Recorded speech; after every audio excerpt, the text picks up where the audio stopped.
Hello, everybody. We're just waiting for some people to log on, and then we'll get started in shortly, very quick. We have 32 right now, but people are logging on quickly.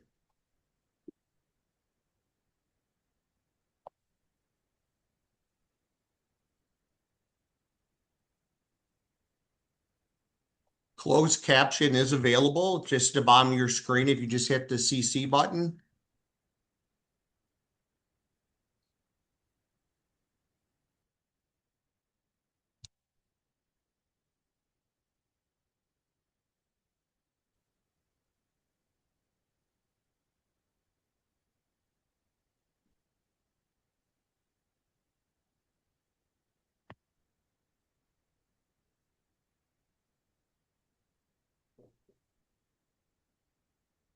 Hey, it looks like we have 37 people logged on. We'll just give them a couple more seconds and we'll jump in.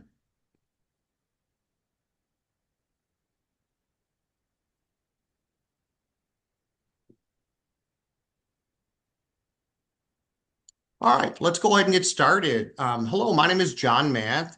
I am the proud father of Leah Manth, who is 26 years old and has NF2, and you'll hear from Leah in a little bit. I am also the president of the NF Network and work with NF Northeast as well as the chairman of their board of directors. Today, the NF Network is put together, I think, something you're going to find very meaningful if you're an NF2 patient or a caretaker of someone with NF2. So we're going to talk about hearing. First, we have Dr. Brad Welling, who is not only a good friend of the NF2 community, but an incredible clinician, surgeon, and researcher. And he's coming to us from Utah. So he has taped his recording, but he's still here live as well. So he is going to play his recording in a second or two, and then he'll be available to answer any questions you have on the recording. You can submit your questions through the Q&A at the bottom of the screen. And then after that, we're going to have a little panel of myself and Leah. We're going to talk about hearing assisted devices and different things that you can use to help communicate when your hearing is gone or going. So all right. So first, I'd like to introduce Dr. Brad Welling. He originally was from the Ohio State University. You have to say that. So and then went to Mass Eye and Ear and Mass General in Boston, and is literally a legend and a pioneer in a field of NF2 surgeries and research. So I'm going to let Dr. Welling take over and show his presentation. Then he'll be available immediately following that for questions. Thanks, John. You're welcome. Let's go ahead and share here. Whoops, not starting the beginning. Why is that?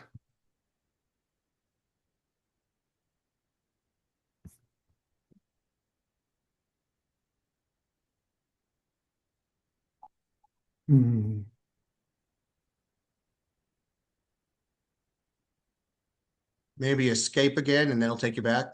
Okay, let's try that. Hearing preservation and restoration in NF2 schwannomatosis. When we talk about NF2, share. Oh, there. Share again.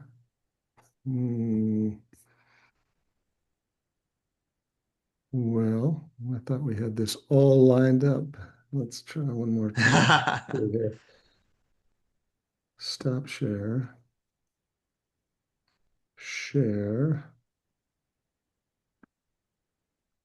And should say slideshow from start. If not, we can jump right in. I think that was the second slide.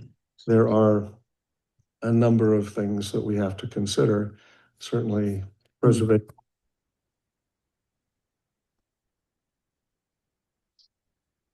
Yeah, it's kind of going on without me here. We talk about early diagnosis. The reason for that is because, in fact, of NF. Can't seem to get out of it now.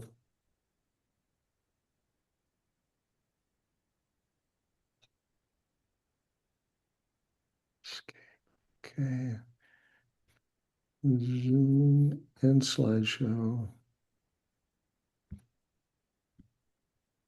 So we're not seeing the slideshow. I don't know if that Okay. helps or not.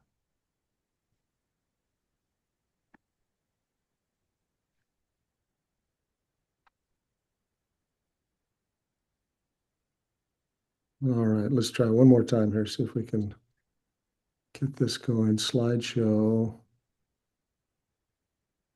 from the start. It's an honor and pleasure to be with you today. Thank you So for that's it, but you're not sharing it, I don't think. relevant Okay, financial disclosures. Let me just give you a brief outline. So close. so close. We talk about NF2. I could just get back to Zoom so I could share now.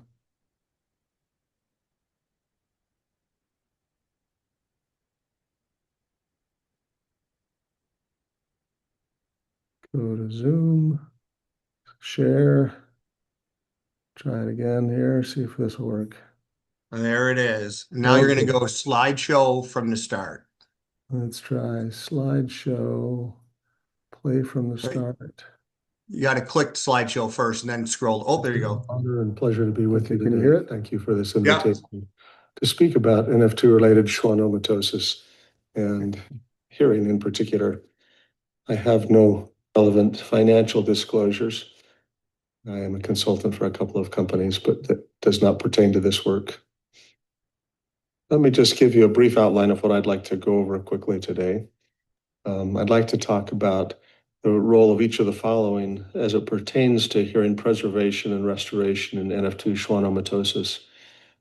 Early diagnosis, early intervention, hearing preservation surgery, auditory brainstem implants and cochlear implants, and new drugs, and we'll touch on gene therapy.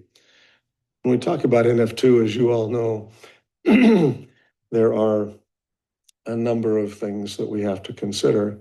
Certainly, preservation of life is highest on the list. When we look at the quality of life, all of these are important. And so even though we're just talking about hearing today, I recognize that all these others are something that have to be considered when we're talking about treatment options, and they are important as well. We talk about early diagnosis. Usually this pertains to patients who have a family history of NF2. Early symptoms in NF2 schwannomatosis are less likely related to hearing and more likely related to other findings with NF2, such as visual disturbance. Initially, when the genetics were discovered for NF2, it was thought that about half of the cases were new onset and half were familially related. However, it turns out that probably only about 20% of new cases are from patients who have a family history of NF2. That makes it so it's more difficult to get a pre-symptomatic diagnosis by early MRI testing or early genetic testing. But I recommend that if there is a positive family history, that genetics and MRIs are instituted early on. The reason for that is because, as you see in this young boy who had a tumor on the right side, which was just barely visible in 2017, and one which is more visible on the vestibular nerves and on the left side. In 4 years, the tumors had grown, you might say, excuse me, not excessively. However, the likelihood of hearing preservation goes down as the tumor size goes up. And so with a tiny tumor like this, the chance of preserving hearing with surgery is very high, in the 90% range. As the tumor gets to fill the internal auditory canal, then the hearing preservation goes down slightly. And when the tumors are massive, of course, then it's very difficult to save hearing. An interesting fact of NF2 that's been shown by a couple of natural history studies, one by Scott Plotkin here at MGH and one by Dr. Wakabayashi at Keio University in Tokyo, show that as patients have small tumors or any tumors that are followed over time, the word recognition score decreases in the Plotkin study by 16% over a 3-year follow-up, but 79% of the tumors demonstrated growth. In the Wakabayashi study, which had a little longer follow-up, almost 9 years, the word recognition score dropped to 20%, but 92% of the tumors had demonstrated growth. So tumor growth tends to precede the hearing loss, and waiting for hearing loss reduces surgical success in terms of preservation of hearing.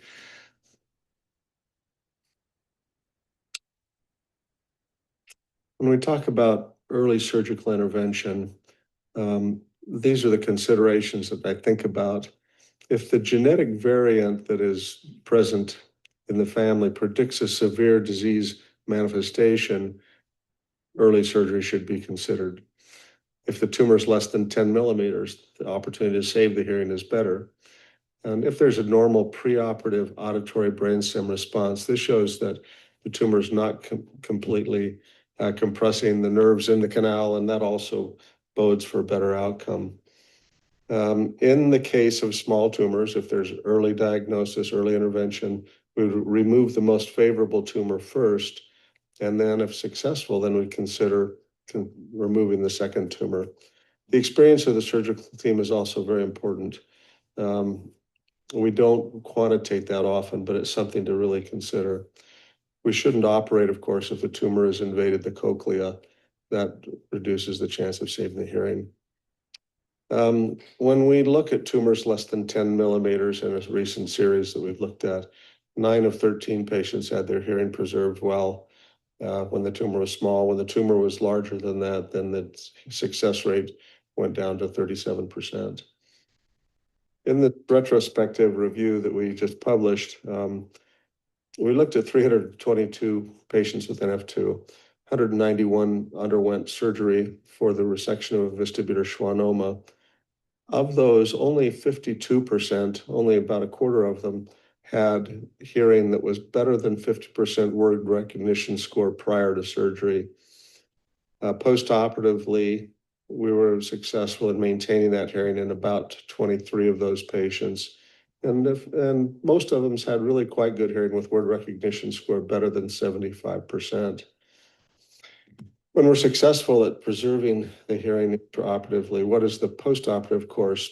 How long is it useful? Do hearing aids maintain usefulness? If it's not preserved, what are the options? Cochlear implant or auditory brainstem implant? If we look at this graph, when we did save the hearing in patients, word recognition score being on the left-hand side and the y-axis being the number of years of preservation, you can see there are kind of 3 groups. There's the group where we saved the word recognition score initially, but within the first 5 years, it dropped off considerably. There's another group that had kind of a slow decline over a number of years. And then there's also a group that actually maintained their hearing over a long period of time. And it's a little disconcerting. We don't have a way to predict that better now, but I think that it is helpful to have that track record in mind over a number of years. One of the tools that we have created recently is an artificial intelligence prediction tool that's based on tumor size, location, preoperative hearing, the auditory brainstem response, the age of onset, et cetera. And the surgical team experience is an important factor, as I mentioned, but it's not included in this tool. This AI tool was devised based on our experience, not other centers. Another important factor in hearing preservation is a new intraoperative monitoring technique, which provides real-time feedback during the surgery of what's going on with the cochlear nerve. It also allows us to localize the cochlear nerve fibers on the tumor. And it's an improvement over our prior auditory brainstem response testing because it gives us information much more quickly, and we can adjust the surgical procedure based on that response. Right now, we're having some difficulty getting the monitoring equipment in the United States. It was pioneered in Japan, and we are working hard in all different directions to try to obtain that equipment. We bought the equipment, but they wouldn't give us the software. So we're thinking we should buy the company. We're working on also our own biomedical resources to try to have this monitoring available for us. This is a little clip of how the monitoring electrode is inserted. The nucleus action potential for hearing preservation. We can The see DNAP that electrode is we have inserted access into the to the foramen of nerves Lischka going down into the and brainstem, placed on the little dorsal particles cochlear placed up nucleus. against the brainstem. A much large like an dorsal auditory cochlear brainstem nucleus implant. action Once that's potential done, is you clearly get a elicited very every nice 6 action seconds. potential from the cochlear nerve when sound is played through the ear. And that gives us a way to monitor what's going on. Nucleus action potential.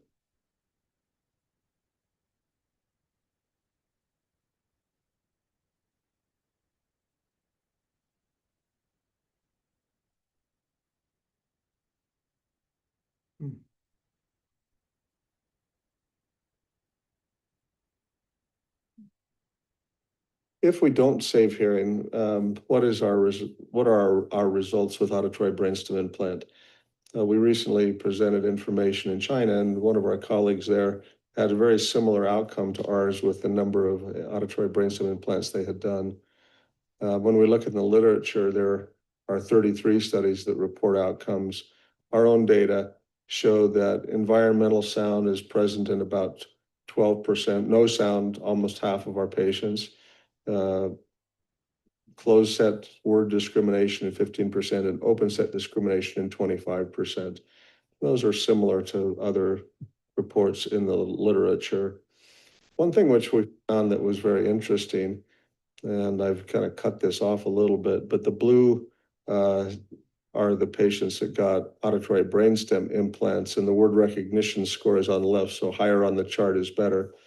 And the interesting thing is that some patients who had very poor word discrimination scores early on, over a number of years, this is over 5 years or 10 years, continue to improve their word recognition score. You can see the general trend in the blue lines is upward. With cochlear implants, some patients got remarkably high word recognition scores, some were intermediate and some were low. And makes it so that overall the average open set word understanding with cochlear implants is 70%. With auditory brainstem implants, it was 46%.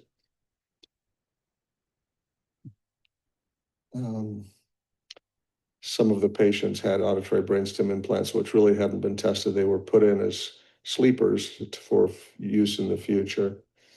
When no sound was present, very few of the patients were users of their ABI, of course. When there was just sound awareness, 1 out of 6 used them. When there's pattern perception, more commonly used. And then open set speech, 11 out of 12 were users. I want to touch on a couple of drugs that are useful for hearing preservation. We recently reviewed 63 patients who were on bevacizumab to look at how their hearing was progressing over time. The hearing was stable or improved in 44% of those 63 patients. The median follow-up was 6 years. Treatment was discontinued in only 8% of these patients on bevacizumab. They've become very clever at adjusting the dosages that are being used. Problems with kidneys or high blood pressure, wound healing were reasons for discontinuing. Another tool that's just recently been introduced by Dr. Todo of Japan is a vaccine immunotherapy, which acts much like bevacizumab. It attacks the vascular endothelial growth factor inhibitors on the tumor and on the blood vessels to restrict the blood flow. And their hearing preservation and tumor response rate was very similar. Another drug that you're all familiar with is brigatinib, which was published 2 years ago by Dr. Plotkin and his group in the Intuit study. There were 40 patients who were enrolled. One of the big advantages of brigatinib over bevacizumab is it's oral rather than intravenous. And the hearing improved in about 35% of eligible ears, which is quite remarkable. Unfortunately, overall, tumor response was not quite as strong. 10% of the tumors overall responded, and none of the tumors that were vestibular schwannomas showed any response, meaning shrinkage by 20% or more. However, when you look at the overall growth, most of them did not grow. And so I think brigatinib is another very useful drug that is coming into our armamentarium. Now, I will say that we're very interested in using AI for deep drug discovery, finding new molecules, new ways to attack the NF2 tumors, and finding ways to decrease their growth and also improve their hearing. And so this work continues to go on. Lastly, I just wanted to mention gene therapy. I think that really replacing the NF2 gene would be getting at the root of the problem.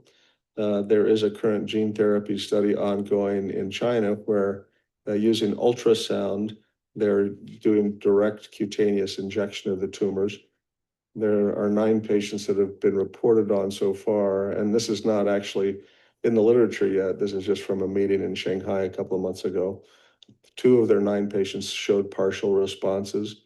One patient that had an injection into one tumor showed a response in 6 other cutaneous tumors, which was quite an interesting finding in terms of the size decrease. This is all very preliminary, but I think that it shows there is hope for gene therapy. And I also believe that there are many centers that are working on this for potential hearing preservation as well as tumor control. So let me summarize briefly, say that early diagnosis is most likely in familial cases. Early intervention may provide surgical hearing preservation. Hearing preservation surgery with new intraoperative monitoring is very encouraging, and we're working to disseminate this technique throughout all of the United States and other European countries and so forth, because I think it really makes a difference. And I credit Dr. Hirofumi Nakatomi from Japan for pioneering this technique. Auditory brain stems and cochlear implants are helpful, but there's a wide degree of variance in the outcome, and it's very difficult to predict who's going to be a successful user and who's not going to be able to use it at all. Of the new drugs, brigatinib shows 35% improvement in hearing, which is encouraging. And I say 35%, 35% of the patients showed an improvement in hearing.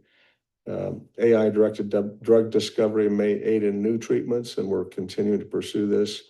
And gene therapy in very early stages may help us. The ultimate goal is to stop the progress of the disease. So I just like to give you this one reference that is a summary of the things that I've talked about this day. It's in Familial Cancer in 2026, and I'd be happy to share this with you. But it talks about our efforts to save hearing. With that, I'll acknowledge my many collaborators on this work and appreciate the funding mechanisms. As I mentioned, Dr. Nakatomi has been very useful in terms of improved intraoperative monitoring. And we have wonderful collaborators across the country and here in Boston. So with that, I'll say thank you very much for your kind attention. My family got together at the lake last week, and this is part of them, not everybody, but it's a good start. With that, if there are any questions that we could discuss, I'd be happy to take questions if we have time. Thank you. Okay, so now Dr. Welling is on live with us, and if you have questions, please type them into the Q&A, and I can read them to Dr. Welling. While we're waiting for that, I've got a couple of questions, Dr. Welling, to get us started. First one is, I was just recently at the NF Summit in Denver, and Dr. Cretin from Johns Hopkins presented a very similar presentation. It was excellent. I know he's a colleague of yours. So it started a robust discussion on cochlear implants. When should you try a cochlear implant in NF2? Why is it doesn't work sometimes, or it works only for a certain period of time? Because all the things that you presented and I've read is the cochlear implant gives you word recognition where the auditory brainstem implant doesn't. So I wonder if you could just touch on that a little bit. Sure. Thank you. The reason that some cochlear implants work and some don't has a lot to do with the state of the auditory nerve after the tumor is removed. The the larger the tumor gets, the more splayed out the fibers get that carry the sound through the tumor. And if those nerves are damaged, then cochlear implants don't work very well. With smaller tumors, we have a much better chance of saving the cochlear nerve. Even if the hearing's not preserved, we can save the cochlear nerve, and then they are candidates for the cochlear implant. So there are some intraoperative monitoring techniques that allow us to have an idea about whether or not the cochlear nerve is still intact. Some centers have gone to implanting the cochlear implant at the same time that the surgery is done. I tend to not do that because I hope that if we've saved the cochlear nerve, that native hearing will still be intact. So we'll wait a month or two, check the hearing, and then see. And if the hearing's poor but the nerve is intact, then we'll go ahead and do the cochlear implant. That makes sense. Yeah, because Dr. Creed was saying that the cochlear implant is like a 45-minute outpatient surgery now. So it's you can use it at a later date, like you said. So he would concur. And I don't remember when Lee was diagnosed 20 years ago, there wasn't the use of cochlear implant. And my understanding is that because they couldn't get MRIs previously with the older technology?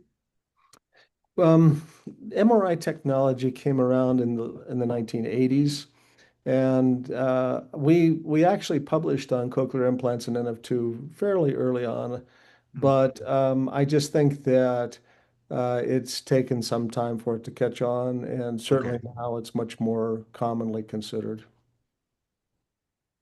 All right. So we do have a couple of questions I can read to you. Let's see. First one is from John. What is your initial thoughts on, and I'm going to butcher this word, but it's the new drug in the, I think, into a trial, trinium? Um, Am I saying it I'm right? I'm not sure. The one that's most recently been tested is neratinib. Is that the same as trinium? It may be. And the results are not out yet on neratinib. I'm not familiar with trinium. If that might be the brand name for neratinib. So I can't really Yeah. comment yet because we don't have the results gathered, but I think they've completed accrual on that study. Okay. Thank you. Another one from Brennan. What do you think about the effectiveness of bergatinib on a patient who is confirmed to have mosaic NF2? Um, that's a good question. I think that um, the overall effect of brigatinib was encouraging in that it slowed tumor growth, but I don't know that they actually reported by type of mutation. So those patients who have mosaicism, who tend to grow more slowly anyway, in general, um, I don't know why they would not respond to brigatinib, but it's also possible that they would have a more slowly progressive disease Mhm. uh, course, and therefore you may want to hold up and use the brigatinib if things are progressing. So not all mosaics have a slowly progressive course, but most do, and I think therefore using the drugs are something that we tend to generally use when tumor size is progressing or when hearing loss starts to show up. Excellent. Thank you. Another question. Does the tumor grow back after hearing preservation surgery? And then the second part, when do people lose hearing after that surgery if it was successful? And I know that's a case by case basis, but I'll let you address that. Yeah. So the first questions are an important one, how many patients have the tumor grow back if you do hearing preservation surgery? And the implication is, and this is true, that we may tend to leave a little bit of tumor if we're trying to save hearing, particularly in the Nakatomi method. He routinely leaves a small capsule of tumor, and he's currently reviewing their last 10 years experience with how many patients have tumor grow back. But there have been studies reported that show that if you take out 2/3 of the tumor or more, it's not very likely to grow back because you likely devascularize the tumor, taking away the blood supply so that it's less likely to grow back.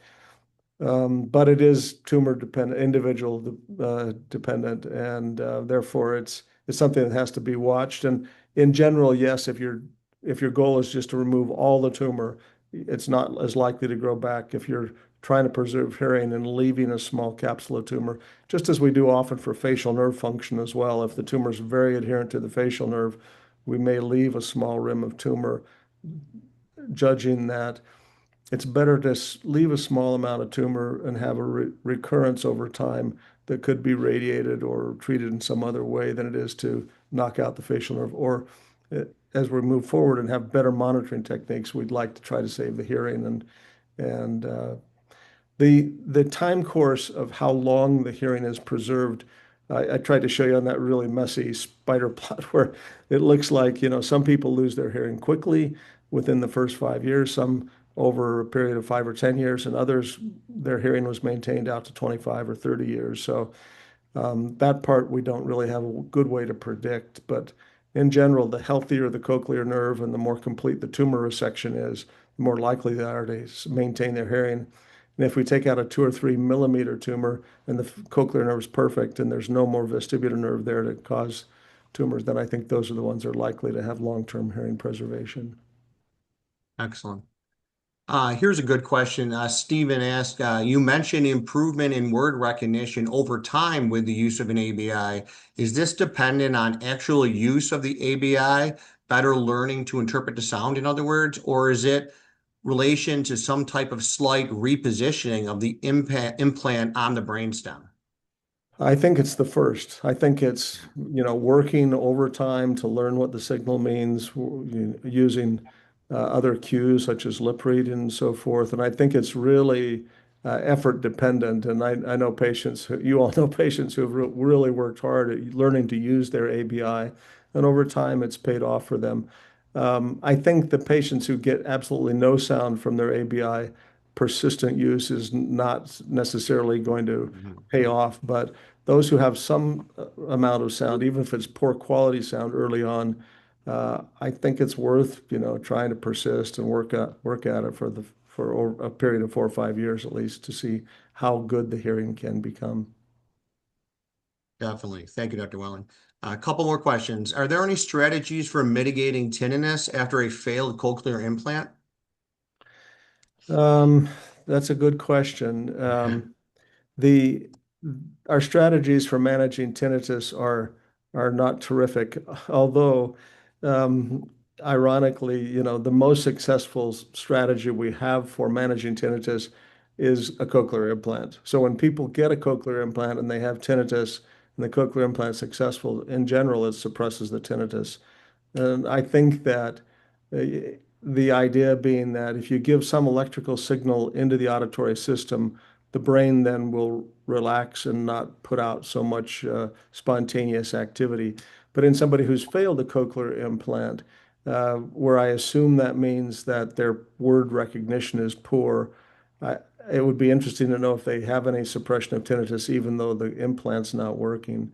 But other than that, I would say there's just a large body of literature on tinnitus suppression, including things like transcranial magnetic stimulation, acupuncture, a number of different drugs. And it seems that there are some treatments that help actually suppress the depression that's associated with tinnitus frequently, but it doesn't necessarily change the magnitude of the tinnitus. And it's a problem that we're actually working on. We're trying to detect the neural networks that are related to tinnitus so we can target them more discreetly.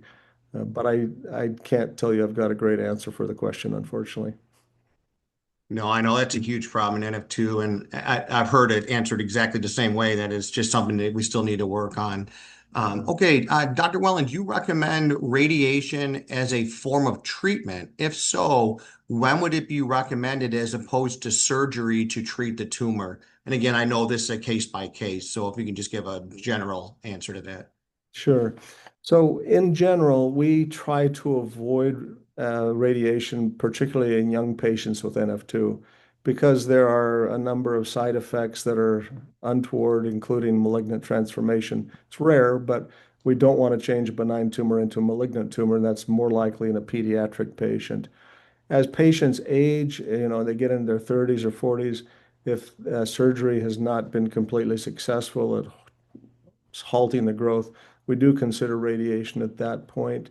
And so it can be a useful tool, but it's seldom, if ever, a primary tool in NF2. And there's some rare things that happen with early radiation that are catastrophic. And so we really try to avoid it, especially in young patients.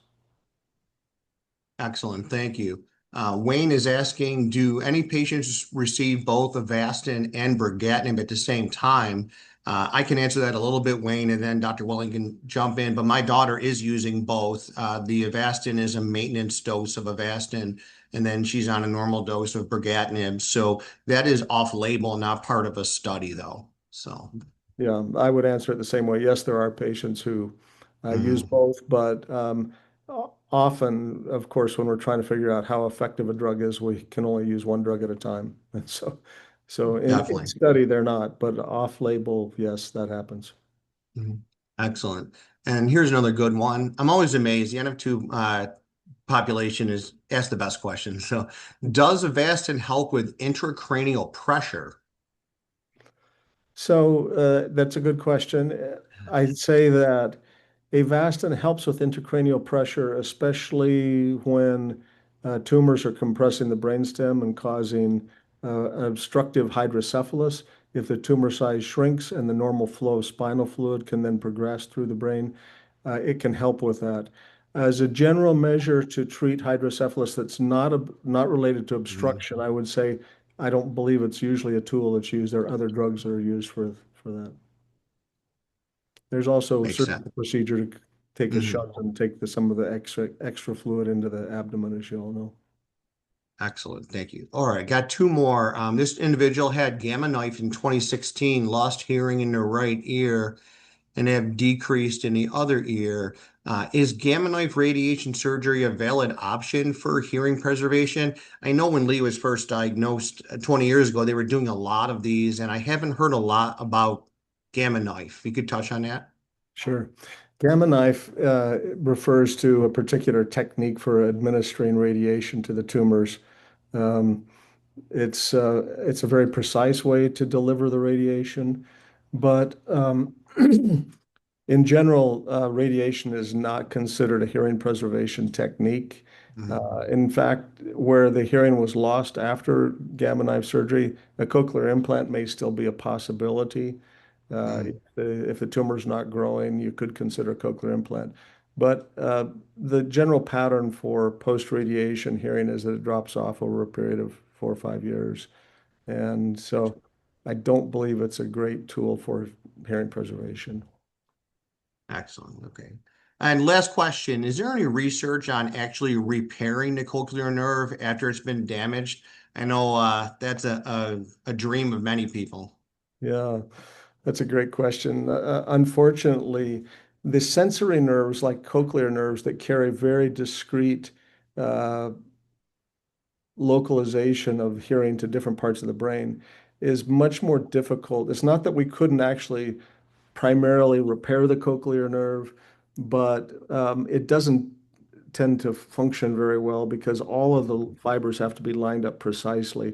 With motor nerves, like for facial nerve, there are techniques to reconnect it and it gives some good motor activity. Even then, the motor fibers are fouled up a little bit. But another problem with cochlear nerve reanastomosis or putting the cochlear nerve back together is that often when it's really splayed out and thin because of a tumor, there aren't visible ends to put back together. So we have not really had any success or really even serious attempts, I think, to Yeah. recreate the cochlear nerve at this point. Gotcha. Thank you, Dr. Welling. So, all right, that is it for questions. We have to move on to our second part. One thing I would just like to emphasize when Dr. Welling's talking about these vestibular schwannoma surgeries is it is imperative from a parent standpoint and a patient standpoint that you go to a center that does these on a regular basis and has all the monitoring devices. And your success rates are going to be so much greater, and success rates of preserving facial function and hearing and everything else just go up incrementally if you go to one of the handful of centers around the country that do these on a regular basis. And we can help you with that at the NF Network if you're looking for a place like that. Would you concur, Dr. Welling? Last question here.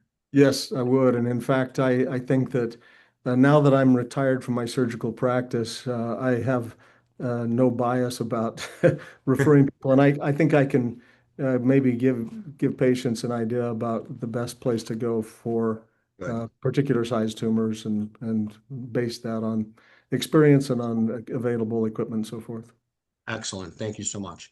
All right. I'd like to thank Dr. Welling. If we missed some questions, I apologize. We got to move on to the next part, but we can always, he is more than happy to answer those. We can email you answers if you have additional questions. So he's going to stay as long as he can, but he also has another obligation today. So, all right. So the next part in the last 20 minutes or so here, Leah and I, my daughter Leah was diagnosed at age 7. She is now 26.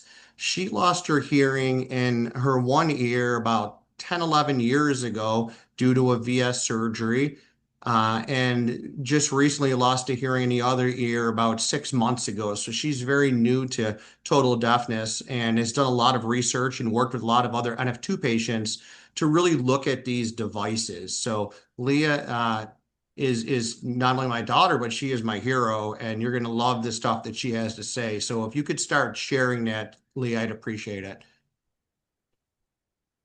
And you are on mute. There you go. Sure. Thanks, Dad. You're welcome.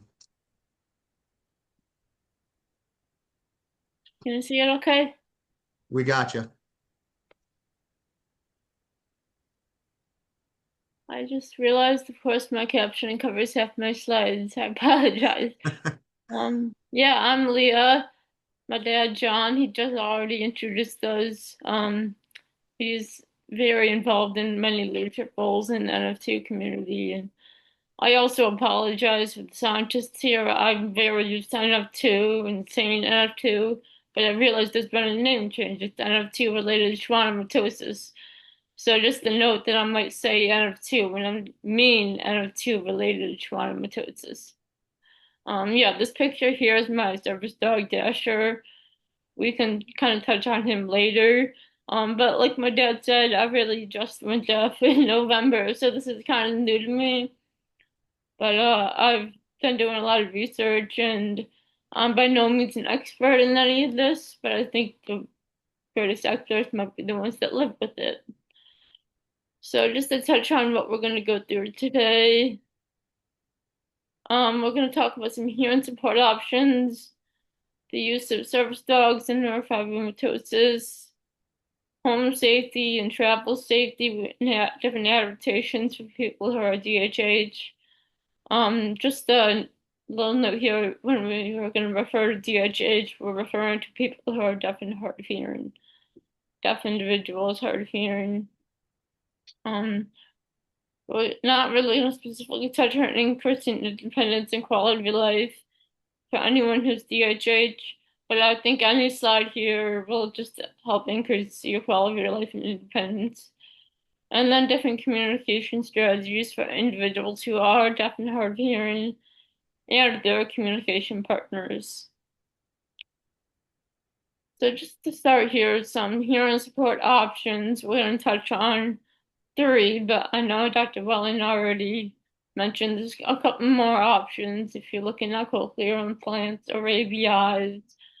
We're going to just touch on lip reading, sign language, and then different assisted devices technology. So first, we have lip reading. I do apologize to the scientists here and my dad, a teacher, but this is not a credible source I got this from. I just really enjoyed the graphic. It shows you that on average, you might get about 30% of what someone's saying by relying solely on lip reading. And I just really like the visual here because when you think about it, I'm not a mathematician, but if you have a 10-word sentence and someone only can understand 3 or 4 words, you need a little more help there. That's where we're going to talk about some other devices. I almost forgot some helpful tips. And it lists a lot of reading if you're reading captioning as well. So we'll go through this together. But just some tips for people who might be communicating with people who are deaf or hard of hearing. Make sure you face your communication partner and try to have their attention before you start speaking. You can tap their shoulder, tap the table, flicker the lights, wave a hand in front of their face, do anything you can try to do to get their attention. Inevitably, you're probably going to scare them, but that's okay. At least you have their attention. Next, just try to maintain your eye contact with them. Make sure they're looking at you and understanding what you're saying. If you point somewhere, they're not going to be able, their attention is being drawn away from your face, and that inhibits their ability to lip read. Try to speak slowly and do not exaggerate your mouth movements. I know some people think that it's easier to try to be like, how are you today? And if you're deaf, you probably didn't hear how I just said that. But if you just talk, I don't like the word normal, but normally, do not exaggerate your mouth movements because it can be confusing. And then lastly, just be aware of your environment, the lighting. You don't want to cast shadow on your face. Sitting in front of a bright window might not be the best environment for communication. This is not advancing, I'm sorry. So next we're going to touch on sign language. There's so many avenues to learning sign language. So many apps. You can go to YouTube, Sign Savvy, anything on Instagram or Facebook. I'm gonna give you some resources a little later on for learning sign language. I know it's difficult as you get older, and a lot of people with NF2-Related Schwannomatosis do lose their hearing later in life, which makes learning sign language that much more difficult. I was very blessed. I was diagnosed early and learned from a young age in school. So I have some of those skills that some people might not be able to pick up as easily. But also, if you do communicate via sign language, just some tips for someone speaking with someone who uses sign language.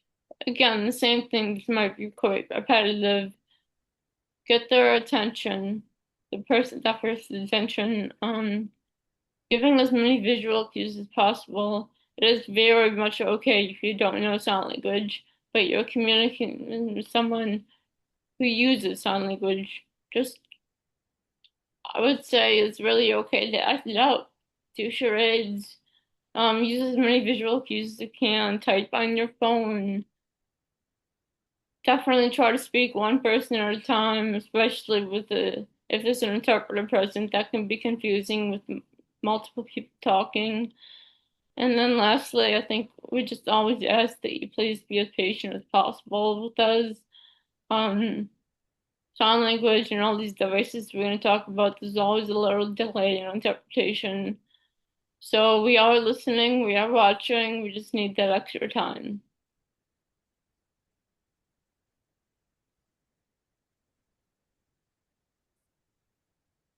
All right. Some of the assistive technology here. A good friend of mine, McKinnon, has done a lot of research, which I'll share her in a second. She's a good resource, but on the right here, you can see a picture of a phone. That's what we call live transcribe. That's a application that you can use. It definitely works better on Android devices than on your iPhone, but it is an app you can get on your iPhone as well. So live transcribe basically shows you on the screen there that it takes verbal speech and puts it into text that you can read. There was a little picture of a microphone. That microphone, you can buy any brand of microphone really.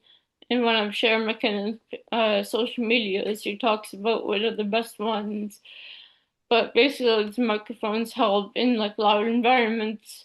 When someone's speaking, then those words can be amplified on your text so that you're not catching the conversation from 2 tables away. You're really honing in on that voice.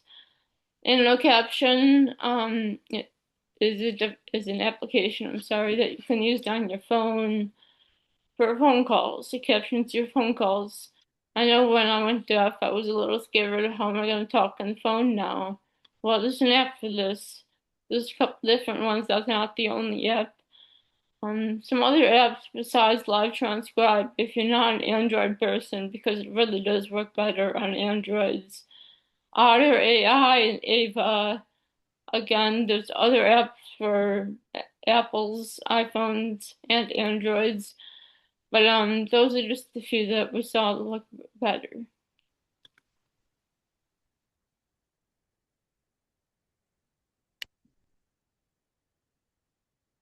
Something I recently started using a lot more is my cell phone accessibility settings. I personally have an iPhone, so the right of your screen here, if you go into your accessibility settings, everything's highlighted.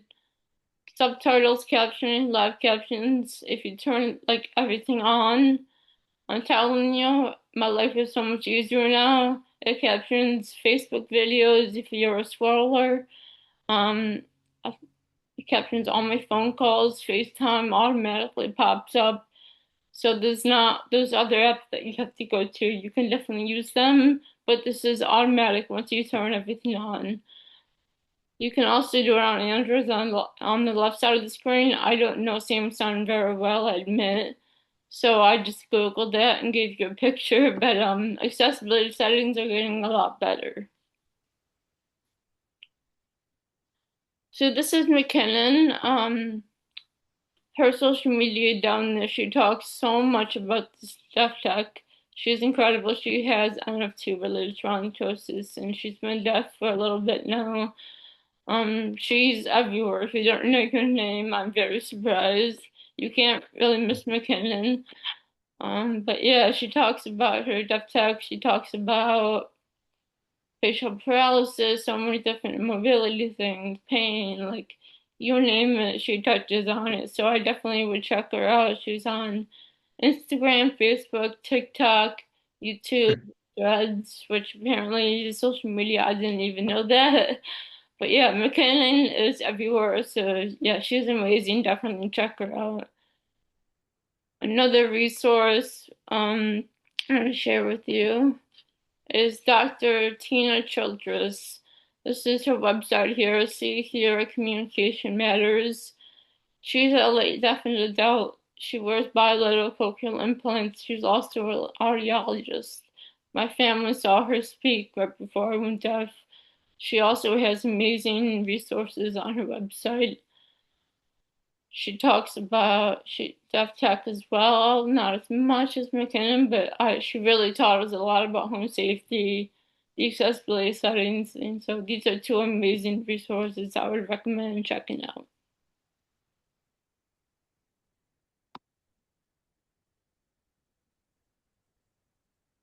Lastly, I just want to touch on something new that's coming up, is captioning glasses. It's not incredibly new, but they are definitely getting better.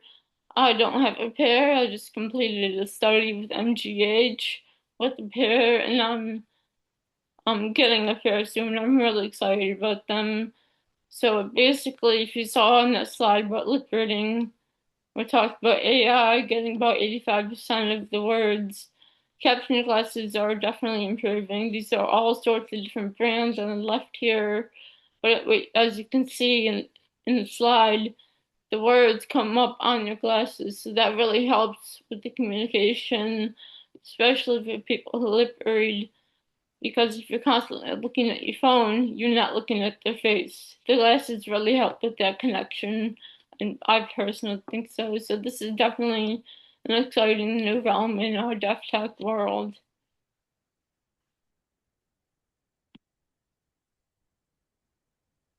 Dad, you want to touch on service dogs and neurofibromatosis?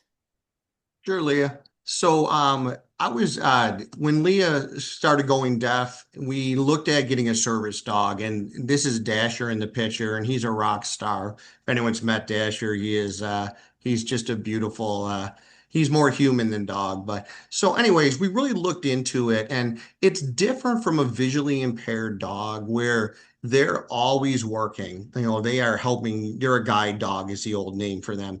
So a hearing dog is very different. They're going to try to hear things and tell the person that something's happening. For example, the phone rings, the smoke alarm goes off, the doorbell rings. So you're in a car and a emergency vehicle has their siren on and the driver can't hear it. He will tap her on the shoulder and let her know that's a signal that you need to look in your rearview mirror. You probably need to pull over.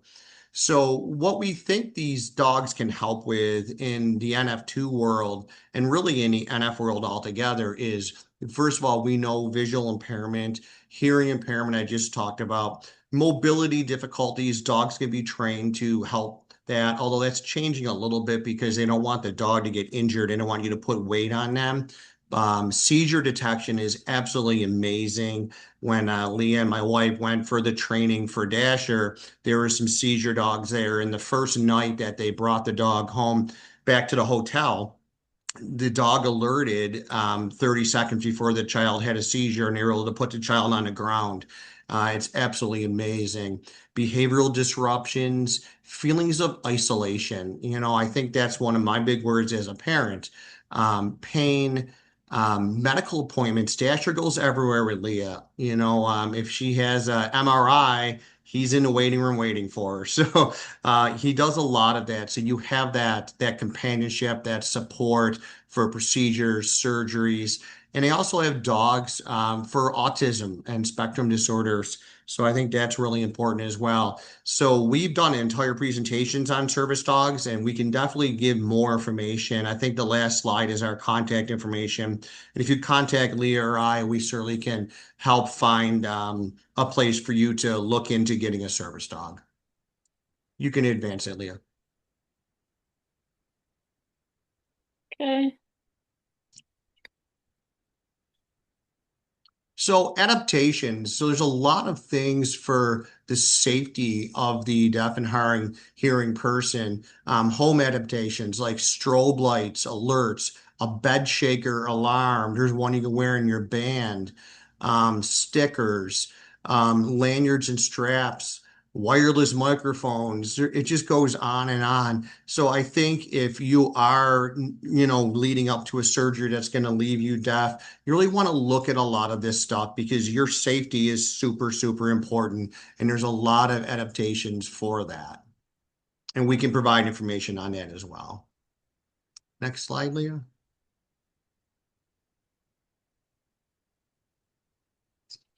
And this is more of the home safety stuff. There are smart doorbells where you can see the person. I think a lot of people have those anyways. Strobe lights for a CO or smoke alarm, because if you think about it, if you have carbon monoxide in your home, there's this loud piercing sound that happens that warns you to get out of the house. Well, if you're deaf, you're not going to hear that sound. So now they have a very bright strobe light that can go on and that is definitely going to be a lot better. It does also make the noise as well for people in the house that are not deaf and hearing impaired. So, next slide.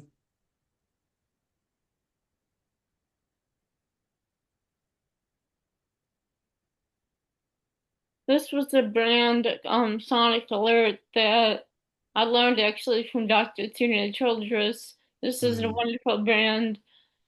That these little devices go under your bed, so especially at night, they alert you to all sorts of sound.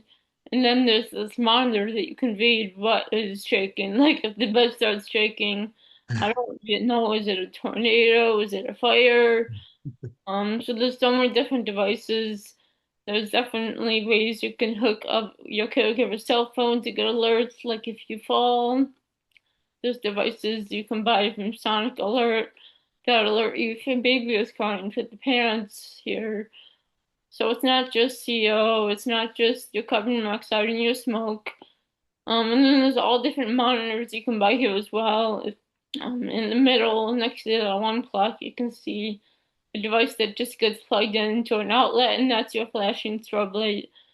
So yes, it shakes your bed, but it also can alert you if you're in the kitchen with a bed shaker. I have one of these monitors in every room in our apartment, so it's very nice and it makes you feel a lot safer just knowing, for those of you that don't have service dogs, if the fire alarm goes off and everyone in the house is gone and my dog isn't here for some reason, I can at least still know what's going on.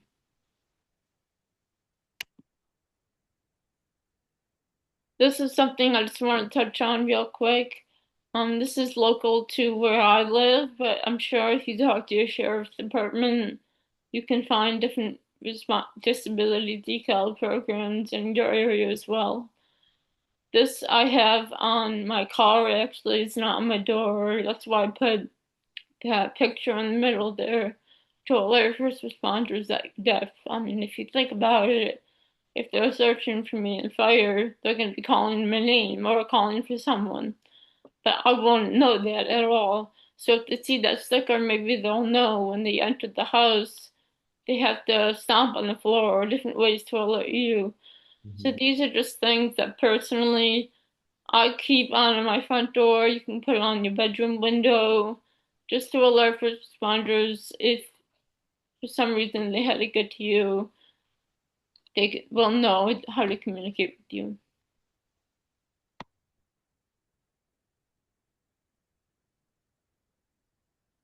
I realize this is kind of drawing conclusions, but also a lot of people who are deaf and hard of hearing might have mobility challenges. I know I do. I have very bad balance. So just a few accommodations and adaptations you can make in your house. Different motion sensor lights are definitely, they save me at least at night when I'm sleeping. I know I get up every night to go to the bathroom. So when I walk past the motion sensor lights that light up the floor, I know where I'm going. I can see. I have non-slip grip socks I wear. For me personally, slippers are a little dangerous.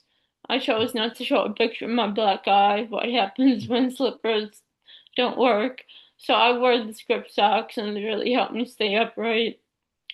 In the bathroom, I sit down personally. There's a lot of grab bars. You can buy Rose Healthcare has amazing those suction cup grab bars that you put in the shower. Just some different they have so much stuff, but those are the specific ones I use. And then definitely on the go we have walking sticks. They have ones that you can use hiking. You can also just use like on the sidewalk. I didn't put on here, but for my dog, I have a strap. Um, it's a leash that goes around my waist, especially in the winter. I can hold my sticks and walk him. So that's a safety thing. Definitely have secure shoes. I put on here trike in quotation marks because for those of you with mobility challenges, you might not think you can ride a bike anymore, or at least I know I didn't think I could, but I have an adult tricycle and I love it. I can actually go out with everyone now and ride my bike. I also put handicap accessibility in quotations. That is a great resource. Definitely, I have my handicap license plate. I have a pass for my car. You can request hotel rooms that are handicap accessible and have all the safety features. So it's just really great to have.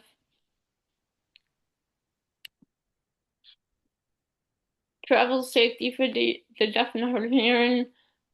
Just touching on really quick. On the left, we have different cards. I honestly got this off of Google Images, but there's so many out there. Print them, laminate them, put them in your car. You never know. I mean, I hope you don't get pulled over, but we're human. We make mistakes.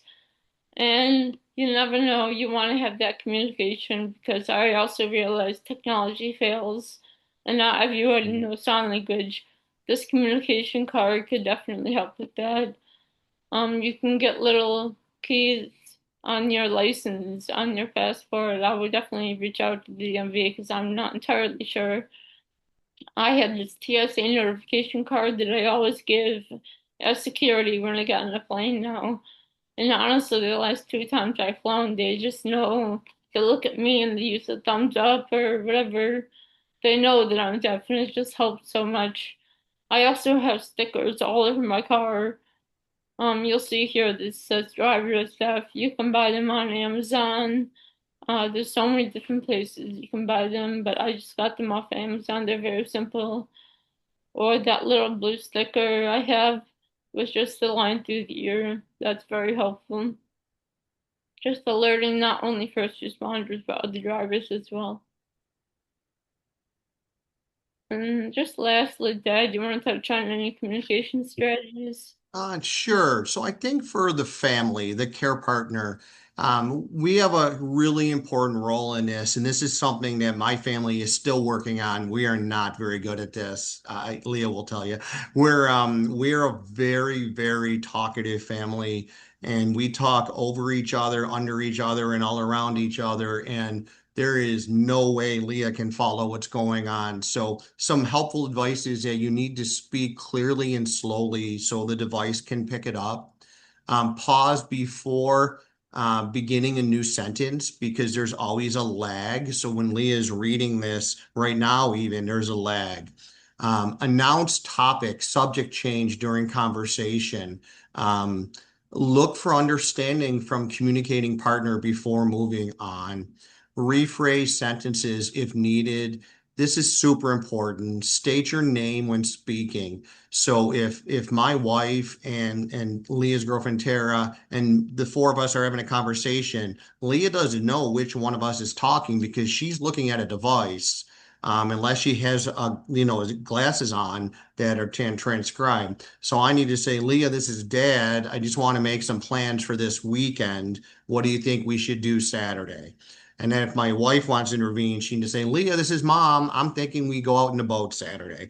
So stuff like that is just super important. But as soon as someone jumps into a conversation, like we all have a tendency to do, Leah is lost. The deaf person is lost. So I think this is something that has to be practiced, practiced, and practiced. And we are trying to get better at this as a family. Then I think there's one more slide, Leah. Yeah.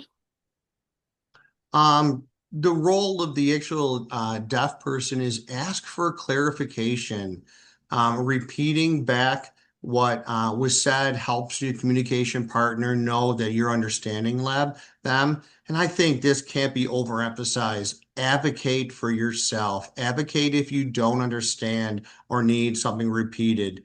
Be patient with yourself. I know this has been something Leah's gotten really good at. So after her surgery, she had extensive OT, PT, and speech, and we were taking her to these appointments. Well, after a few months, Leah got cleared to drive. She started taking herself to these appointments.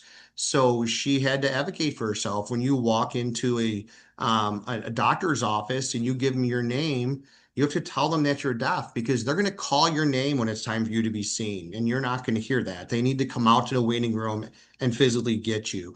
So that is something that Lee is really good at, and that it took a little bit. And I know people have pride and everything else, but this isn't about that. This is about being able to communicate with people and giving them the opportunity to communicate appropriately with you. Next slide, Leah.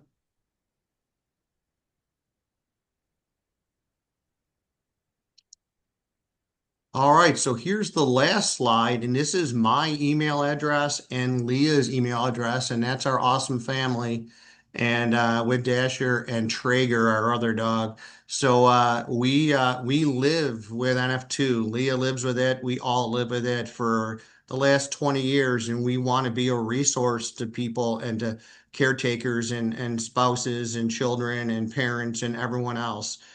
So please, please, please feel free to reach out to us. Leah, do you want to say anything before I look at questions? I just want to say I know we've handled a lot of time and I kind of went pretty fast. So I know especially for those blind on captioning, you might have missed something and I'm happy to share anything with you if you have any questions even after this. So Leah, several people just said how great you did on the in the questions, including Dr. Welling, which is pretty cool. Sorry he had to run, he said. What an amazing job on the presentation, Leah. You're doing a great job. Thank you, Leah. And then someone did ask if you could share a copy of the presentation, and NF Northeast will share a copy of that presentation, especially if you've registered, you will get one. But we also can get one to people who didn't register. Let me just see now. That was the chat.